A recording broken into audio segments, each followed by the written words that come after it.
¿Podría explicar las principales conclusiones de su artículo premiado? Sí.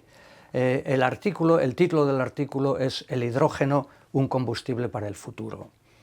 Y lo primero que voy a explicar es cuál es la motivación del artículo y después las conclusiones.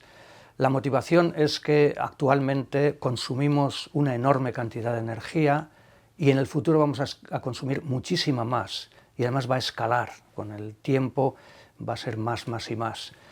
Entonces, pues mucha de la energía que usamos actualmente proviene de combustibles fósiles que son muy contaminantes, como el carbón, el petróleo o el gas. Bueno, este consumo de combustibles muy contaminantes es a una escala global, planetaria. País por país las cosas pueden ser diferentes. Hay países en los que se usan ya combustibles menos contaminantes, pero globalmente es lo que he dicho. Y entonces, además de eso, también hay otra cosa en cuanto a la necesidad de energía, que es que algunos gobiernos pues están cerrando las centrales nucleares que producían mucha energía. Yo creo que es un error, pero eso es lo que está ocurriendo. Bueno, con esta perspectiva, pues es necesario pensar en de dónde vamos a sacar toda esa energía que necesitamos. Y uno de los candidatos es el hidrógeno, al menos en lo que se refiere a la automoción, o sea, para los coches, al menos para los coches, y probablemente también para consumo doméstico, como lo que sería calentar el agua de la ducha y esas cosas, pues el hidrógeno se propone como uno de los candidatos a mitigar esa necesidad de energía en el futuro. Uno de los problemas es que el hidrógeno no existe libre en la naturaleza. Y una de las conclusiones del trabajo es que, a pesar de que el hidrógeno hay que producirle, pues existen ya unos cuantos métodos fiables y económicamente rentables para producir hidrógeno. El más extendido es la electrólisis. Si tenemos agua en un contenedor, en un recipiente, y hacemos pasar una corriente eléctrica, pues el agua se descompone en hidrógeno y oxígeno. Hay también otros métodos para descomponer el agua. Un método sería calentar el agua. Sencillamente calientas el agua a mucha temperatura muy alta, y el agua se descompone. La verdad es que la temperatura tiene que ser altísima, tiene que ser de 2500 grados Celsius, o antiguamente llamados centígrados, pero se puede conseguir. Pero hay métodos en los que también interviene la química que consiguen rebajar la temperatura a la que se puede descomponer el agua. Entonces esos métodos usan varios pasos. En resumen, se puede conseguir la descomposición del agua en hidrógeno y oxígeno. Y luego también hay otros métodos que se originan en la química, métodos en los que se usa la catálisis química. Un catalizador es sencillamente un material, que suele ser un polvillo finamente dividido, que consigue acelerar una reacción química, es decir, que sea mucho más rápida. También hay otros métodos, como puede ser la combustión de la biomasa. Biomasa hay montones en los bosques, pues se puede conseguir hidrógeno quemando la biomasa. Y también hay métodos que se llaman fotobiológicos, en los que algunas algas o algunas bacterias consiguen descomponer el agua en hidrógeno y oxígeno. Y un último método es un poco más especulativo. Hay geólogos que han encontrado hidrógeno subterráneo, tanto en minas como en algunos casos en afloraciones prácticamente en la superficie. Y eso pues ha llevado a algunos geólogos, quizá un poco optimistas, a pensar que hay muchísimo hidrógeno embolsado en la Tierra, y que si le sacamos, pues con la misma técnica que es la de los pozos de petróleo, pues dicen ellos que podría haber hidrógeno incluso para unos 200 años de consumo. Eso parece un poco exagerado y el tema es un poco controvertido. Bien, pues en resumen sabemos que hay métodos para producir hidrógeno, pero también otra de las conclusiones es cómo está la cosa actualmente. Pues por ejemplo, para el hidrógeno que se necesita para los coches, hoy día uno, si quiere, se puede comprar un coche de hidrógeno. Otra cosa es si tiene sentido o no, en ciertos sitios, pero uno puede comprar un coche de hidrógeno. ¿Y cómo se almacena? Pues se almacena en contenedores a alta presión. Es como si fuese una bombona de butano. Una bombona muy resistente va en el auto. Pero, sin embargo, hay muchos ingenieros que piensan que esa no es la mejor manera y alegan cuestiones de seguridad. Se tiene un poco de precaución a que pueda haber fugas. Entonces, se investiga mucho en métodos que consiguen almacenar hidrógeno de otra manera. Y entre esos métodos, uno de los que se piensa que tienen más posibilidades son materiales porosos. La idea es la misma que con una esponja. Si yo la meto en un cubo de agua, cuando la saco pesa mucho más. ¿Por qué? Pues porque el agua se ha colado entre los poros pequeñitos de la esponja y está allí. Bueno, pues lo que se trata es de encontrar lo mismo, esponjas que almacenen hidrógeno. Y luego otra de las conclusiones es que hace falta más infraestructura. En cuanto a la automoción actual, si uno va en un auto, pues es muy improbable que te quedes tirado en la carretera, porque cada pocos kilómetros encuentras gasolineras. Sin embargo, eso no pasa con el hidrógeno. Todavía hay pocas gasolineras en el mundo. Está aumentando el número de gasolineras año a año, y donde sí que hay una infraestructura relativamente razonable es en Asia, en China, Japón y Corea. También en California, pero en los demás sitios, en los demás países, hay muy poquitas. Y por eso pues, no es sencillo comprarse un coche de hidrógeno. Por ejemplo, en España, pues claro, yo creo que no llegan a una docena. Entonces, claro, si uno vive en Zamora o en Lugo, no puedes tener un coche de hidrógeno porque te tendrías que ir a Madrid a cargarle. ¿Qué implicaciones tiene el uso de hidrógeno como combustible en la mitigación del cambio climático? Las implicaciones son de dos tipos, una directa y otra indirecta.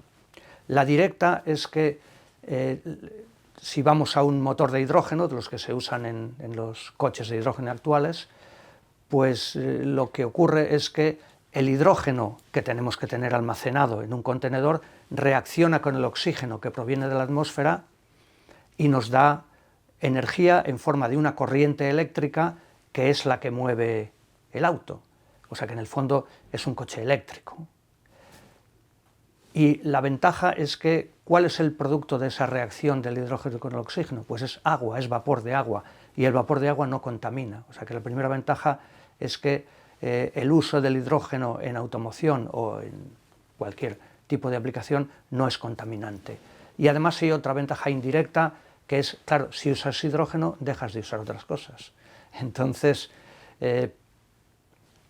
por ejemplo, el uso de más coches de hidrógeno pues permitiría usar menos la gasolina. De todas formas, por lo que se piensa, el petróleo se va a acabar en 50 años. O sea que el problema se acaba en 50 años, pero hay que encontrarle una alternativa, y ahí una de las que se proponen es el hidrógeno. También, si el hidrógeno se usase o bien puro o en combinación con el gas natural en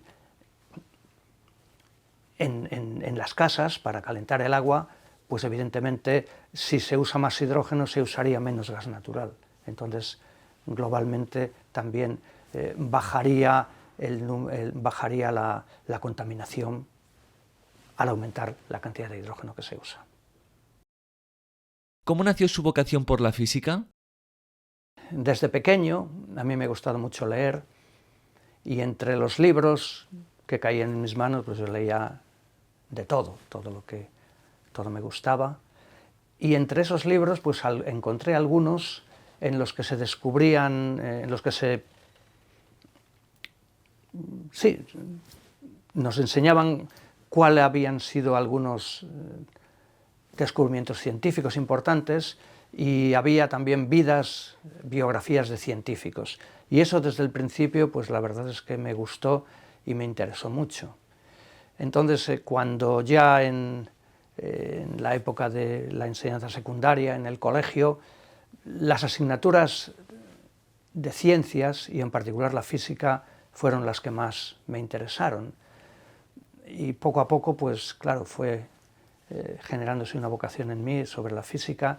Además, en la época del colegio, cuando yo leía los libros de física, pues me gustaba lo que leía, pero además, no solo eso, o sea, en mi inocencia infantil, pues me planteaba el tratar de dar un paso más a lo que veía, o sea, el descubrir algo o inventar algo.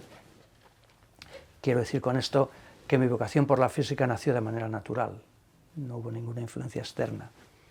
Y luego ya poco a poco, pues bueno, también en los últimos años de la época de bachillerato, pues dentro de la física me fui decantando, me fui dando cuenta que las cosas que más me gustaban eran todas las que se referían a los átomos, a las moléculas, a los núcleos.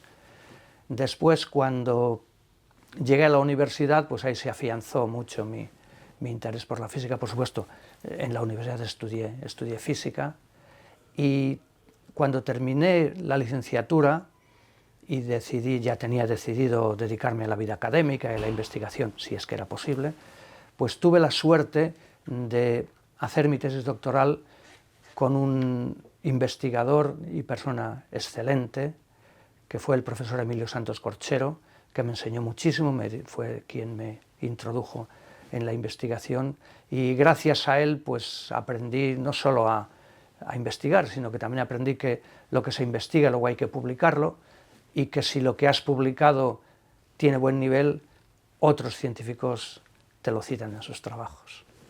Y luego ya después de terminar el doctorado, pues fui a Estados Unidos, a la Universidad de Pensilvania, donde pasé unos cuantos años muy felices. El primer año fui con una beca de la Fundación Juan March, que a diferencia de las del ministerio de entonces, en la beca de la Fundación Juan March te mandaban un cheque 3 meses por adelantado, y en las del ministerio, por lo que yo recuerdo de mis amigos, era todo lo contrario, empezabas a cobrar 3 meses después.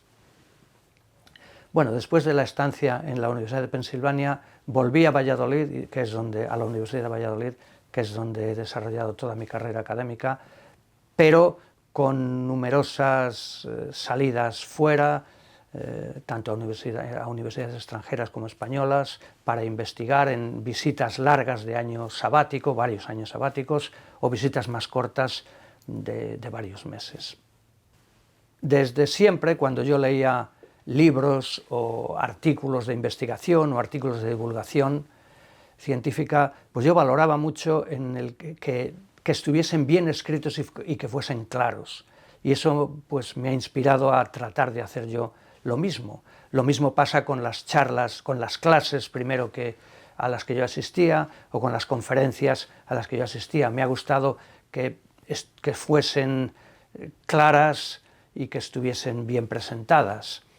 Después, pues dando clase me di cuenta que si la clase no la entienden los alumnos, la clase es un fracaso. Entonces todo eso ha sido algo que me ha motivado a tratar de describir las cosas bien y claramente, y para que todo el mundo lo entendiera.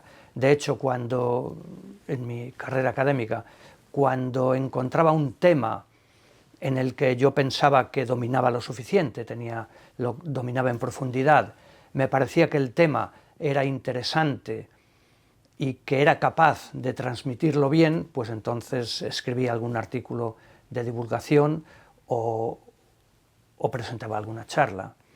La verdad es que mi preparación para la divulgación creo que ha venido de la docencia, por eso que ya digo que si una clase no la entienden los alumnos es un fracaso, entonces hay que esforzarse en que eso quede claro, y sobre todo eso se aplica, en mi opinión, al primer curso, porque en el primer curso el nivel no es homogéneo, vienen unos alumnos con mayor nivel, otros con menor nivel, y entonces hay que tratar de hablar y explicar para todos. Voy a contar ahora un ejemplo muy entrañable de lo que fue probablemente mi primera experiencia como en la docencia o en la divulgación, y me tengo que ir a la primaria. En mi infancia yo fui a un colegio de monjas, que es el Colegio de las Huelgas Reales, que está en un monasterio maravilloso de Valladolid, y era un colegio que tenía muchas más niñas que niños. Las niñas estaban separadas en cursos por edades, pero los niños estábamos todos en la misma clase, de los 3 a los 7 años. Y nuestra maestra era una profesora maravillosa, la hermana Puri, que es de lo mejor que yo he tenido en toda mi vida como maestra, y se las arreglaba para ser capaz de enseñar a todos los niños a la vez. Entonces nos distribuía en distintas mesas, los de una edad en una mesa, los de otra edad en otra mesa. Pues recuerdo que en el último año de colegio, a los mayores, o por lo menos a los que ella pensaba probablemente que éramos más espabilados, nos puso de profesores de los pequeños, lo cual quiere decir que puso en los laterales de esa gran sala en la que estábamos, pues unas pizarritas con varios pupitres alrededor, y los mayores pues enseñábamos cuentas a los de 3 o 4 años, así que yo enseñé a sumar, a restar, no me acuerdo si a multiplicar y a dividir también, pero enseñamos cuentas a los pequeños. O sea que eso posiblemente fue mi primer contacto con la docencia y con la divulgación, porque claro, enseñar a un niño de 3 años a sumar es, bueno, en cierto modo es divulgar, ¿verdad? Y otra anécdota también es que el artículo por el que me dieron el premio corresponde a una charla que di unos meses antes para una asociación de la Universidad de Valladolid que se llama la Asociación Magistri. Esta es una asociación de profesores jubilados y que tiene distintas actividades. Entre las actividades son charlas de divulgación que socios de esa asociación dan para que vayan otros, y también puede ir cualquiera, público en general. Entonces se organizan como un par de conferencias por mes durante el curso académico, y bueno, pues yo me decidí a dar esta charla del hidrógeno, pero claro, cuando me puse a prepararla, pues lo que me di cuenta inmediatamente era cuál iba a ser la audiencia. Evidentemente en la audiencia iba a haber compañeros míos, o porque eran de la asociación, o porque iban a ir a compañeros del departamento que iban a ir a verme, o químicos, pero también había en la audiencia cirujanos, profesores o profesoras de literatura medieval o profesores de derecho administrativo. Y para eso había que conseguir pues explicar qué es el hidrógeno o cómo funciona un semiconductor, todas esas cosas.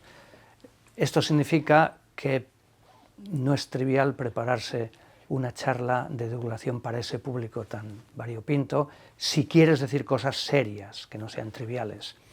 Y eso me llevó mucho esfuerzo. Bueno, la verdad esfuerzo no es la palabra, porque no me llevó ningún esfuerzo, porque era una delicia el preparar esas cosas, pero sí que tuve que prepararlo con muchísimo cuidado. Ah, por cierto, entre la audiencia estaba también mi nieto, que entonces tenía 9 años, y había que hablar para que todos lo entendieran. Eso significa que lo que es la parte visual hay que prepararla con mucho cuidado, mirando figura por figura para que esté clara, película por película, si es que presentas películas, para que sean muy ilustrativas, y lo que escribes también, y las palabras que dices, pues claro, tienen que ser asequibles para todo el mundo. Al final, bueno, creo que la charla les gustó a todos los que asistieron, y a raíz de eso, como lo tenía ya tan bien preparado, fue lo que me motivó para escribir un artículo. Dije, bueno, pues lo tengo todo preparado, escribo un artículo y lo mando a la Revista Española de Física, y de ahí viene el premio. ¿Qué aspectos de la divulgación de la física le resultan más motivadores y cuáles son los más difíciles? El aspecto más motivador que es el reto de hacer entender a gente no experta todos aquellos descubrimientos científicos que a los científicos profesionales nos fascinan. Y además ese reto, bueno, pues también si al final de la charla ves que la gente te pregunta o que quiere alguna ampliación de algo, pues eso significa que has llegado a la audiencia. Ese reto es lo que más me motiva. parece una trivialidad, pero lo que me parece más difícil es tratar de divulgar aquello de lo que no tienes un conocimiento profundo. Cosa que, bueno, en otros ámbitos no parece que eso preocupe mucho, pero a los científicos yo creo que sí que somos muy cautos cuando hablamos y tenemos, bueno, mucha precaución a decir algo de lo que no conocemos en profundidad. Entonces, ese hablar de cosas que no sabes es lo que me parece más difícil. Es más, yo eso nunca lo haré ni lo haría. Y también, entre las cuestiones más difíciles de divulgar me parecen aquellas cuestiones científicas que necesitan una base matemática media. Cuando tienes que meter fórmulas para una audiencia especializada no es problema, pero para una audiencia general no es nada sencillo. Entonces esa es una de las partes más difíciles que me parecen. ¿Cómo ves la situación de la divulgación de la física en España? Yo creo que sí que hay un público para la divulgación científica o de la divulgación en ciencias, en física. Y es aquel público al que le gusta la cultura en general. Por ejemplo, a mí, que soy un científico profesional, pero me gusta la historia, me gusta la literatura, me gusta la música. Entonces, yo creo que a gente interesada por la cultura, perfectamente les puedes llevar a una charla de divulgación que la van a disfrutar. Y de hecho, cuando yo he asistido a conferencias de divulgación, pues veía bastante público. En cuanto a cómo se divulga en España, yo creo que el nivel es muy bueno. En cuanto a las revistas que yo conozco, por ejemplo, la Revista Española de Física, pues los artículos que se publican son excelentes, o sea que yo creo que hay muy buena divulgación.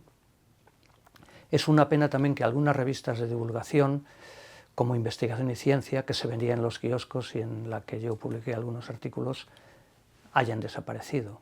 Pero bueno, vendrán otras y habrá otros medios, como pueden ser Internet, en la que suplir esas cosas.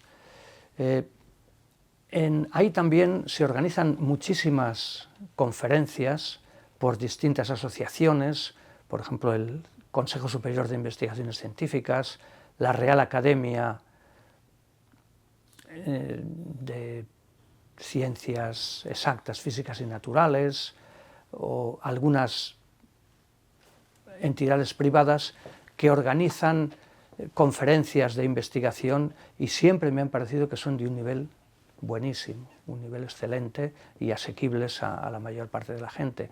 También conozco actividades concretas en sitios específicos de un nivel muy bueno. Por ejemplo, en la Universidad de Alicante tienen una línea de divulgación amplia, continuada y excelente que lleva una profesora, la profesora Isabel Abril. Y en otro de los sitios que conozco bien, el Donostia International Physics Center, que es un centro de investigación que visito todos los años, porque me invitan un par de meses, pues ellos organizan también muchísimas actividades de divulgación, pero entre ellas quiero destacar una que me gustó mucho, y es que son conferencias asociadas a una película. Entonces, en la última vez que estuve, el año pasado, recuerdo que coincidía con una de mis visitas a ese centro de investigación, pues asistí a una película que era Oppenheimer, la famosa Oppenheimer, y luego a una charla del profesor Echenique en la que contó de una manera excelente y clarísima pues todo el proceso que llevó al proyecto Manhattan. O sea que, en resumen, yo creo que sí, en España sí que se hace una divulgación de calidad. ¿Cuál sería su receta para la divulgación científica? Yo creo que una de las cosas sería promover actividades de divulgación con continuidad, porque siempre se organizan o se ven charlas, pero en general no tienen continuidad. De hecho, hay asociaciones locales, entidades locales o asociaciones que sí que se preocupan mucho por la cultura, pero en un gran porcentaje todas las actividades o las charlas que organizan pues tienen que ver con las humanidades y pocas con la ciencia. Entonces estaría bien que se aumentara el porcentaje de actividades científicas y que hubiera continuidad. También las universidades podrían aportar muchísimo porque tienen un gran potencial en todo el profesorado para la divulgación, pero reconozco que en las universidades actualmente, entre las actividades docentes, las actividades de investigación y la burocracia cada vez mayor y mayor de la gestión administrativa y de la investigación, pues al profesorado le queda bastante poco tiempo para otras cosas. Y también otra actividad que creo que no se hace mucho y que podría hacerse más es en los institutos de enseñanza secundaria y en los colegios, pues podrían invitar a profesorado de la universidad o de centros de investigación a dar charlas de divulgación. En general, la mayoría de la gente estaría encantada de corresponder, pero que yo sepa, apenas se reciben invitaciones de ese tipo. ¿Cómo defendería la importancia de la física para la sociedad del siglo XXI? Bueno, la física yo creo que no solo en el siglo XXI, sino en los anteriores, ha hecho muchísimas aportaciones a la sociedad, ha sido fundamental para el avance de nuestra sociedad. Si pongo un par de ejemplos bien claros del siglo XX, pues vamos a recordar el desarrollo de los semiconductores, que ha dado lugar pues, a los ordenadores portátiles, los móviles, las luces LED, o podemos pensar también en el láser, con montones de aplicaciones en comunicaciones, en medicina o en la industria. Tenemos la resonancia magnética nuclear, de aplicación en la industria, o tenemos la propia medicina nuclear para la detección y tratamiento de tumores. Bueno, pues en el siglo XXI yo creo que las cosas van por la misma línea. Hay y seguirá habiendo avances espectaculares que mejorarán la vida de las personas y que van a proceder de la física. Por ejemplo, aunque estamos todavía en el primer cuarto del siglo XXI, yo creo que ya podemos ver que estamos muy cerca de la generalización de la computación cuántica, que va a permitir pues, que el tratamiento de datos y la capacidad de cálculo escale de una manera impensable. También podemos pensar en la nanociencia, que es la ciencia que maneja lo pequeño. Hoy día ya es posible manipular átomos uno a uno y crear dispositivos a medida. Por ejemplo, transistores en los que los electrones que conducen la corriente vayan de uno en uno. También se espera mucho de una electrónica que use no electrones sino fotones, o al menos una cosa intermedia que sea una optoelectrónica que use ambas cosas, fotones y electrones.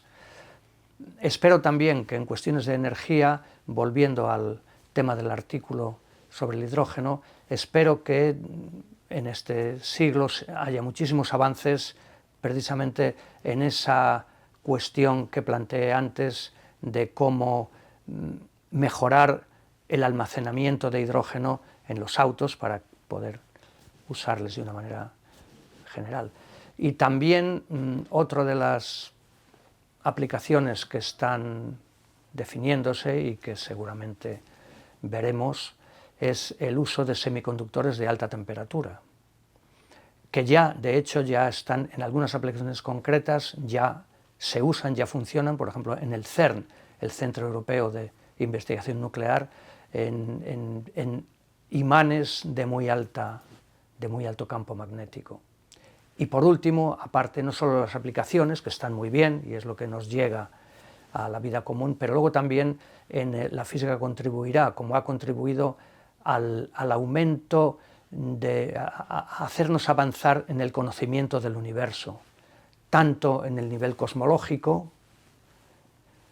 cómo nació el universo, o en la o en el área de las partículas elementales, o sea, cómo está constituida la materia a su nivel más fundamental. O sea que, en resumen, yo creo que sí, que igual que ha pasado en siglos pasados, la física continuará ayudando al avance de la humanidad. ¿Qué significa la concesión de este premio para usted? Pues para mí ha sido un honor el recibir el premio, y por eso estoy muy agradecido a la Real Sociedad Española de Física y a la Fundación BBVA.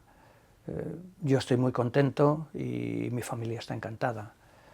También en estos momentos pues me acuerdo de todas las personas que me han ayudado en mi carrera científica, empezando por mis maestros, luego por todos los colaboradores que yo he tenido, que, bueno, pues y estudiantes, porque las charlas con ellos y el tratar de tener que explicar una cosa difícil a personas que en principio a lo mejor en ese momento están menos preparadas, pues sí que ayuda mucho a la divulgación científica. Y por último, pues hace 20 años ya la Real Sociedad Española de Física me concedió el premio gordo, la medalla de la Real Sociedad Española. Ahora, pues me han concedido el premio al mejor artículo de divulgación, y tener el doblete es muy difícil, con lo cual pues estoy muy contento y muy agradecido.